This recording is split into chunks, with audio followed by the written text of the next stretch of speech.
Alright, good evening, friends. Thank you for, if you haven't seen the other two videos in this series, please listen to those now, or listen to them later, or it's up to you. You don't have to listen to them at all.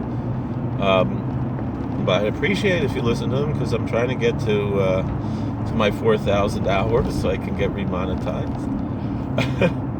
But anyway, I'm making these series of videos to critique a video that came out today from Prager University, speaking about linking anti-Semitism and anti-Zionism. And so in one video, which was about a half hour long, I discussed this issue of Jewish peoplehood and critiqued it. In the previous video, it was about 10 minutes long, I discussed this issue of conflating Israeli and Jewish, and they're two different things. In this video, I'm going to address another point that Mr. Prager brought up, and that is that he said that if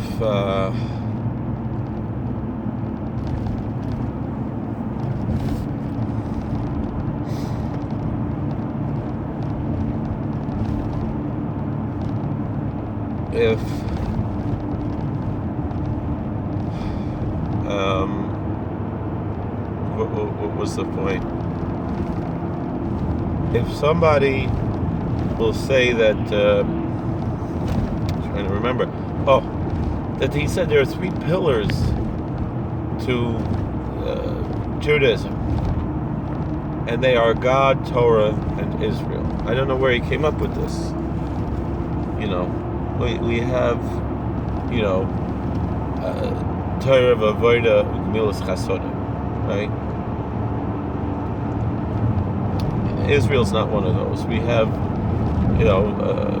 study and worship and charity and kindness. Israel's not on that list. We have Yud Gimel Ikrim. We have 13 basic principles of our faith. Israel's not on that list. The State of Israel, the Jewish Commonwealth in Eretz Yisrael, it's not on that list. What other examples can we give? We have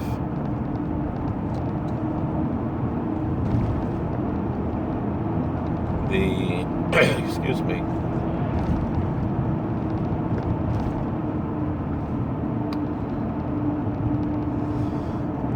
We have also in Prager U, like Emes, Mishpat. We have all these things. Nowhere Eretz Yisrael. We don't have Eretz Yisrael. In fact, Tosfos brings from Rabbeinu Chaim that if anything, settling Eretz Yisrael is a sin, because it's going to cause people to sin, because we don't know the halachas and mitzvahs of Luis Baritz. And I think that's what we have to understand, what Eretz Yisrael is all about.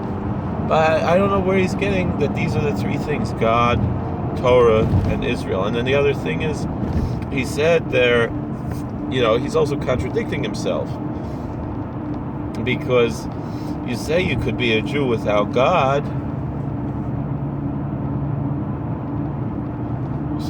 So then how? But you can't be a Jew without Israel? I don't understand. I mean, God is more important. If it's one of those three, Eretz Yisrael is going to be the least important. The way Rabbi Elchanan Wasserman said was like this in Ikvus the Mashiach.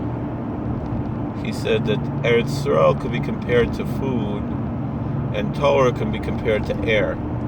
You could go days without food and still be alive. But to go without air, you're only going to be a few minutes before you die. So it's the same thing here. Meaning, Eretz Yisrael, what's the importance of Eretz Yisrael? It's not the nationalistic ideals. We have to have a flag and a language and a piece of land, and eat falafel and play soccer on Shabbos, and that's not what it's all about. national anthem and all these things, and the national bird, the duchifas, and that's somehow that's what it's all about. That's, I mean, the way I remember my local rabbi, he says, someone came to him, he said, I want to learn about Judaism, but I'm not interested in religion. I want to learn the Hebrew language and nationalism. So then the rabbi said, oh, you want that Hebrew national baloney? So,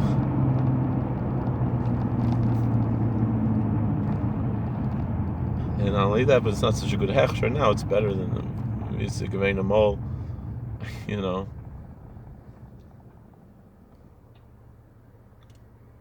But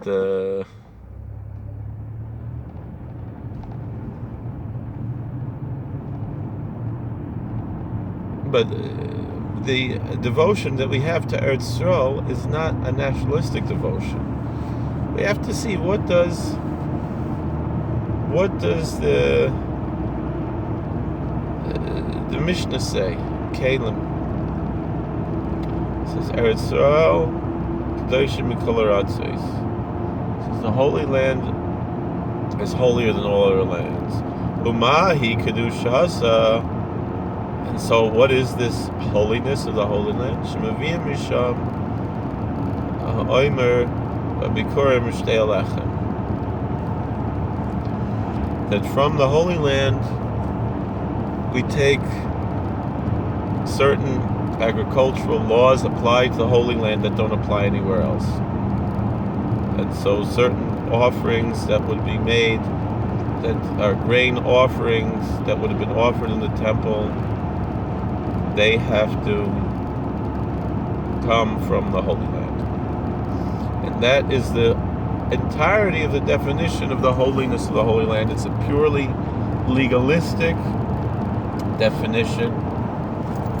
It's not something that's esoteric or metaphysical, but rather legalistic. To say that from this land, in this land you can fulfill certain commandments of God that you cannot fulfill in any other land. But so too you can do certain sins in this land that you can't do in any other land. Meaning, if you eat a bell pepper in Israel that was grown in Israel, and the tithes were not removed, you could be committing a very grave sin. Or even if it was imported from Israel, an orange, a Jaffa orange, and it's brought from Israel, and it's brought to America, and the tithes and the heave offerings were not removed properly. So then you're committing a very grave sin. Why you have to put yourself in that situation? That we have Shemitah. And the Bible says,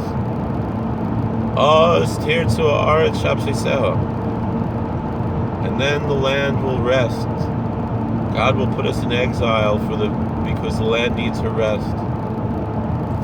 So if we're not keeping the sabbatical year, all it means is we're going to be in exile that much longer.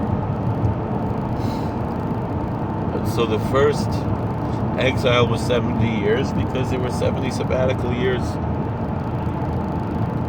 that they failed to properly observe when they came into the land. And then since then,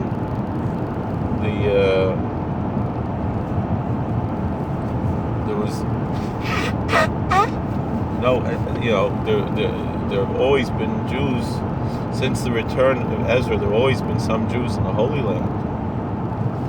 But so does it mean we're suffering because of the violations of the sabbatical year?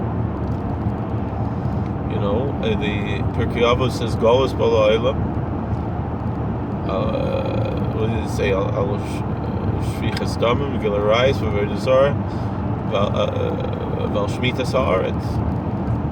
Meaning that the laws of Shemitah, laws of sabbatical year, are compared to the three cardinal sins of adultery and murder and idolatry that these are what's causing us to suffer in our exile, because the land needs a rest. And there's a biblical foundation for that the land needs its rest. So these are things that we have to take seriously.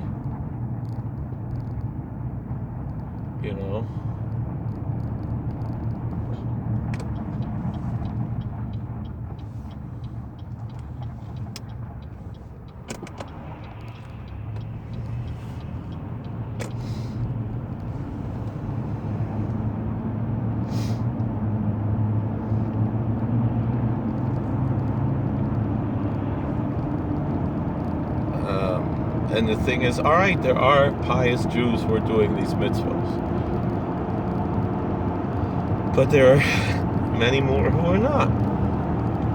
And so we're holding back Mashiach from coming, because the people want the state of Israel more than they want Mashiach.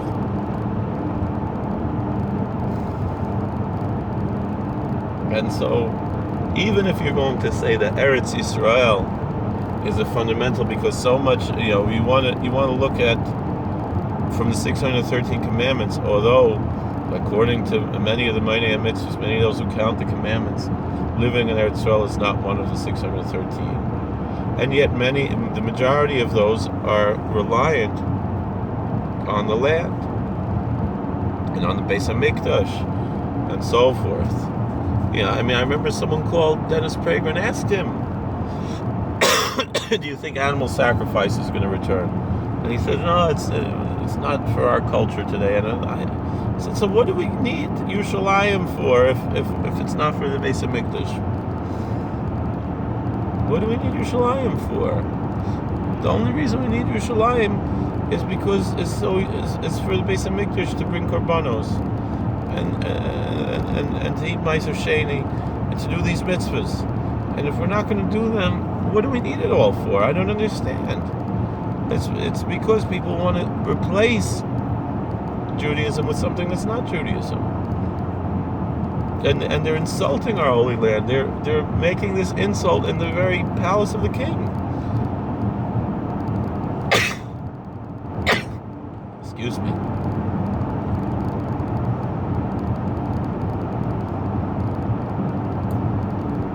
They're disrespecting the king in his own palace.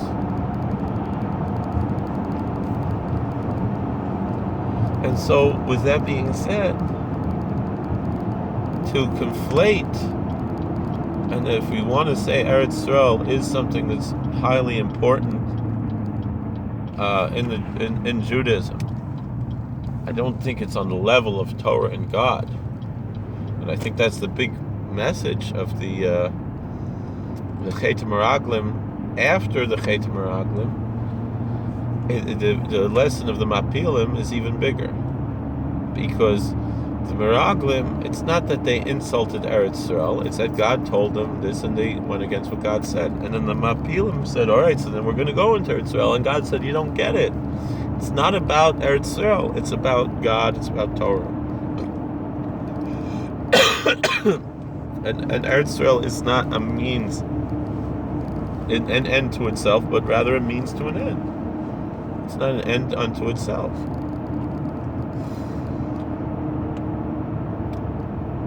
So, if we want to say, all right, that Eretz Yisrael is something very important in Judaism, which I don't think you can say it's on par in any way to God and Torah, but it's up there. It's you want to say it's important, like putting on tefillin and keeping Shabbos.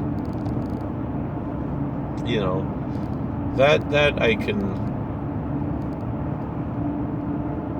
can understand, but it's a means to an end of doing mitzvahs. And the state of Israel should not be conflated with Eretz Yisrael. And even with Eretz Yisrael, we have to understand there's a chesed of Galus, and there's other aspects of what to discuss here, of what it means to be in Galus, and why we're in Galus, and what God has a plan in Gullus. It's not just some kind of freak accident. It's part of God's divine providence that we're in exile, so we can lift up the holy sparks.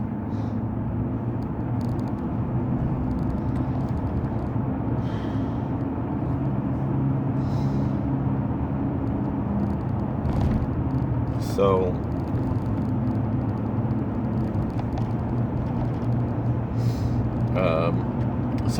but to conflate the modern state of Israel, which was founded by heretics,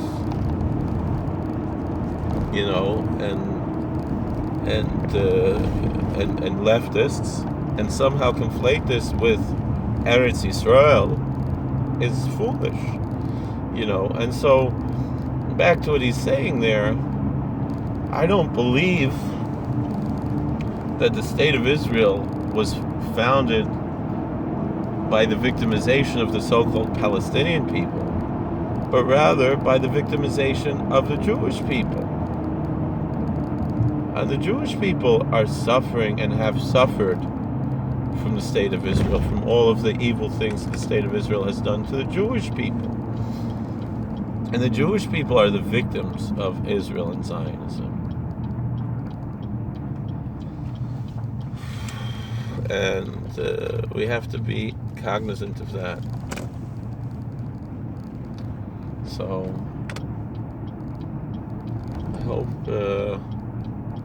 I hope what I said made some sense. I know I'm a little out of it today, so I'm not. I don't know if I'm making so much sense, but and I think even the religious Zionists recognize this, that the modern state of Israel is different than Eretz Yisrael. They generally are saying, you can and they'll say that often. They'll talk like that, But the thing is, for me, I'm an American. I'm a very proud American. And then they're going to say to me, well, that's what the Jews in Germany said, and this and that. And that's foolish. It's the type of things they tell little kids.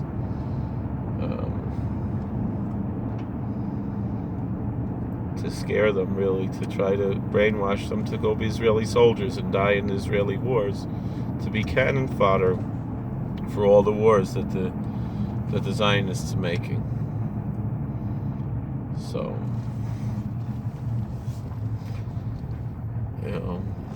I heard it expressed one way that the way flowers grow when you water them, so Zionism grows with Jewish blood.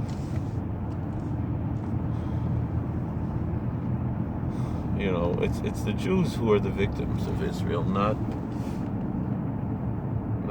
anybody else, not anything else. All right. Well, thank you for watching. God bless. Please like, share, and subscribe, comment,